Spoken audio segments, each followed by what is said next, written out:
Ty, in a game like that one that went down to the wire, you guys were down, I think, 8 with like 4 minutes to go, 6 with 2 something. Second half of back-to-back, is that kind of just, kind of how it goes?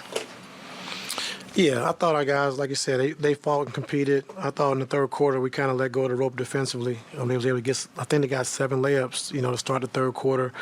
And so that's not us, And so I know on the back-to-back we can blame it on that, but they played well. I thought we got off to a good start, being up 19, and then the rotation got kind of funky because of the early timeouts, and we couldn't get PG or Y out early. And we had a second unit on the floor that I didn't really like, too much. But that was on me, But like I said, we played hard. We just didn't, play smart at times, shot selection and kept our turnovers down a little bit. But, I can't fault the effort. The turnovers finished at like 14, 15, whatever it was, but a lot 13. Of them led to their transition points. I think yeah, 23 points on 13 turnovers. And so we just talked about it coming to the game, the live ball turnovers. They're a tough team, to beat when you turn the ball over and they get out in transition, get easy baskets. And so, we need to do a better job with that. But like I said, overall, I love that fight, what it looked like, and, just got to continue to keep getting better. Todd, what'd you make of PJ's debut? I know it was short notice for him coming in. What'd you make of it? No, he's gonna play hard. He's tough. Gonna scrap. Defend, and got a few big offensive rebounds down the stretch that we needed. We didn't capitalize on none of the shots, but once he gets comfortable with the offense and understand what we're trying to do offensively, so it's a tough position to be in when you haven't really went through the playbook. But I just thought his toughness on the floor was big for us.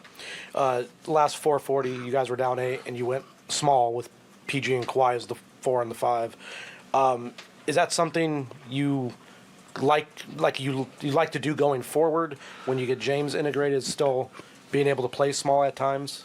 I mean, it's all about the feel of the game and how the game's going, the flow of the game, and we always have it in our back pocket to go small, but I would rather play big. But if we need to go small to try to change it up defensively, we can do that. And I thought our guys did a good job of just staying with it, being down 8, not giving in, and, continue to keep battling. Ty, in the third quarter, you guys only had 2 assists. Do you think that was more of a tired leg situation, or what kind of resulted in all the ISO ball in the third quarter? Is it something you addressed? They started switching 1 through 5, a lot, because they had AD, Bron, and Woods on the floor, and so they were pretty big, and so we just try to get the mismatch and try to attack that. And we scored only 24 points in that third quarter, and I thought, that switching with that big lineup really hurt us. So we got to get better with that. But, it's, like I said, we didn't make a ton of shots in that third quarter. Like, we had some good looks that we didn't make, and then we got a little stagnant as well. So it's just a combination of getting better. I was just wondering if in that game you're sort of, now that you see the roster as it currently is, and if you saw situations or possessions where you thought, this is where we can use a guy like James, where he can make a difference for us. Yeah, I saw it for 53 minutes. Yeah. And, and along with T-Man, because now defensively, we would be a lot better, So, yeah, I seen it for 53 minutes.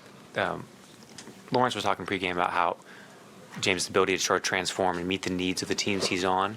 Something that he's attracted to him for a long time, his talent. I remember in Brooklyn that Kyrie had said, a few games in, like, James is the point guard. Right. How to play off ball. Have you guys talked through that with Russ and James, like how you divvy up those responsibilities? Not yet. First time really being around James, for a full day. But, we'll get to that. We got 4 days off to kind of sit, our 4 guys down and kind of talk through, what I see and what I need from each guy, and, kind of go from there.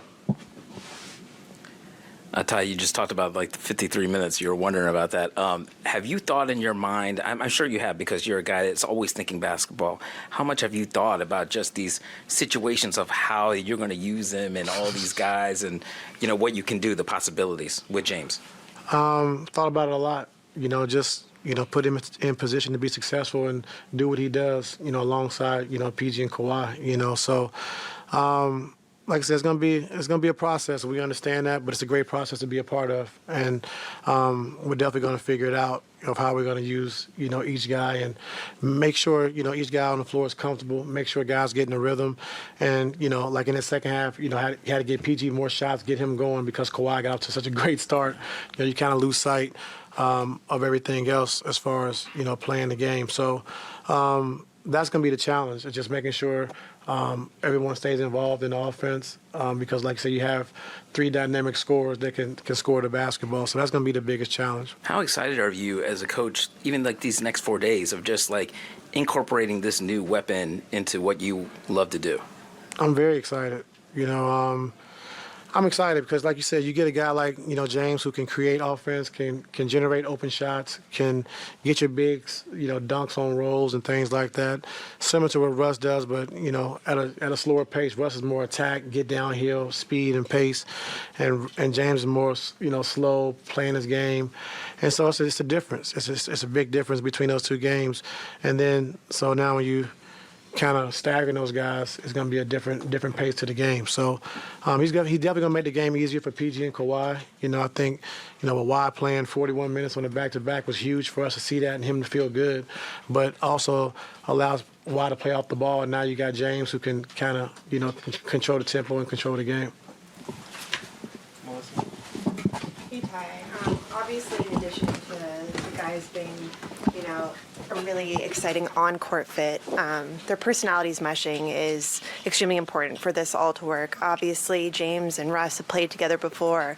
What excites you, just from what you know about those 3 guys and combining together in terms of how it's going to work chemistry-wise?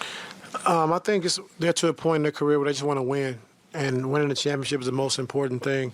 And so, like I said, they had it in Houston with PJ, Russ and James, and like I said, having fun and be able to relate, be able to have that bond. And so now coming here, it makes it easier for guys like James and PJ to fit in. So, like I said, we're excited. We're ready to get going, but it's not going to happen overnight. We understand that. We still got a lot of work to do.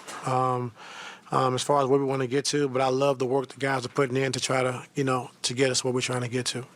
Thank you. Yep, you're welcome. What you want? What you got, Justin? I have a question that's going to annoy you. Is that okay? That's a great way to end. Yeah. I know it's early, getting everybody integrated. Is the plan going forward, coming out of the next couple days, going through practice and stuff, to start James alongside Russ, Kawhi, and PG? That didn't annoy me. Oh, I'm actually shocked. I know how much you love lineup questions. No, I don't know. Is this your coy I don't know, or the actual you don't know yet? I can't remember. Oh, okay.